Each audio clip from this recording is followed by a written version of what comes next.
Sebagai manusia, kita itu ingin hidup berkah, rezeki lancar, dan hidup tenang. Tapi, bagaimana jika dalam kehidupan sehari-hari saja kita masih bersentuhan dengan riba? Hai, aku Elsa Hidia Putri dengan NIM 12220200061. Dibuatnya video ini yaitu untuk memenuhi ujian akhir semester mata kuliah Tafsir Ahkam yang diampu oleh Bapak Dr. Nabrul Rahman Anibras LCM Hum dan Bapak Jalaluddin Asuyuti MAG.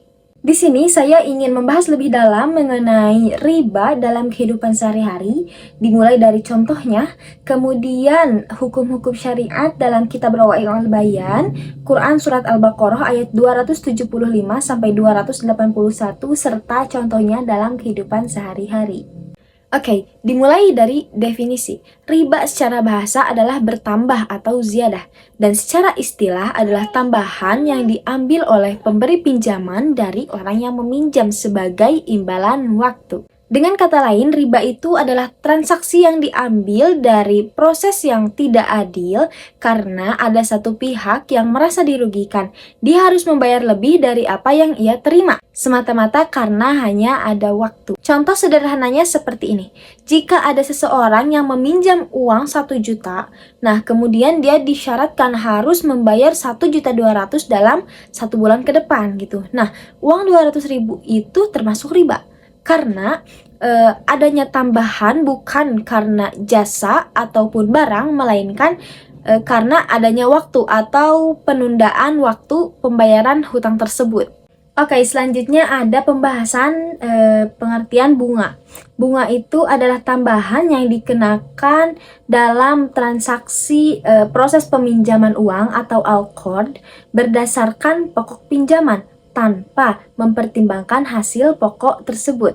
Besaran bunga biasanya itu ditetapkan berdasarkan persentase pokok pinjaman gitu. Nah, kemudian dibayarnya juga secara berkala, bisa ada yang per bulan, ada juga yang per tahun dan lain sebagainya. Contoh sederhananya seperti ini. Jika ada seseorang yang meminjam uang 10 juta dalam 1 tahun, nah kemudian ia dikenakan bunga 10%. Nah, yaitu harus membayar 11 juta dalam 1 tahun tersebut, terlepas dari apakah uang itu digunakan untuk usaha yang untung atau tidak.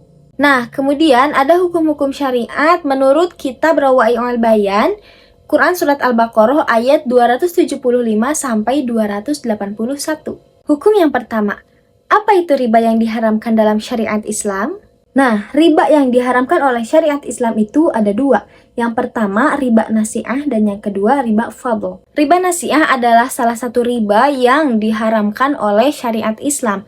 Karena dari istilah nasi'ah itu sendiri berasal dari bahasa Arab, yang artinya penangguhan atau penundaan. Jadi, riba nasi'ah itu adalah timbul karena adanya penundaan atau penangguhan yang disertai dengan tambahan jumlah pembayaran juga sebagai kompensasi atas keterlambatan tersebut. Nah, kemudian yang kedua ada riba fadl.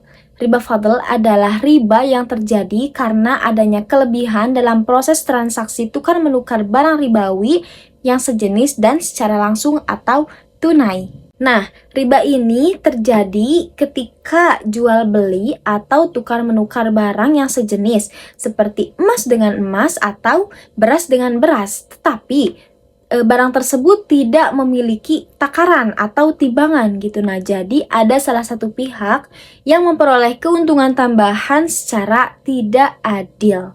Misalnya, menukar 1 gram emas dengan 1,1 gram emas. Nah, ini termasuk riba fadl. Karena 0,1 gramnya itu kelebihan tanpa ada alasan yang syar'i. Contoh lain yaitu menukar 1 kilogram beras yang biasa dengan 1,5 gram beras yang biasa. Nah, ini juga termasuk riba fadl karena sama jenis tetapi beda takaran. Nah, kemudian hukum syariat yang kedua yaitu apakah boleh riba yang sedikit itu? Dan apa maksud firman Allah Ta'ala? Janganlah kalian memakan riba yang berlipat ganda. Menurut kitab Rawai'ul Bayan ada beberapa pendapat. Yang pertama dalil Al-Quran dan hadis. Menurut dalil Al-Quran dan hadis, riba itu haram, baik yang kecil ataupun yang besar.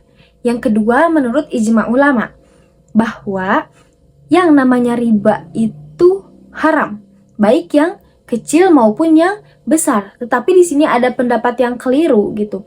Bahwasanya riba kecil seperti 2,3% itu tidak haram, diperbolehkan. Dengan dalih Quran Surat Ali Imran ayat 130. Nah, jadi kesimpulannya adalah semua yang namanya riba itu haram. Dan jika kita membuka peluang untuk riba yang sedikit itu, maka secara tidak sadar kita itu membuka peluang untuk riba yang besar atau praktik yang besar. Iktafaituhunna, afwan in wajadtu minal khata'i wal akhir minni, wassalamualaikum warahmatullahi wabarakatuh.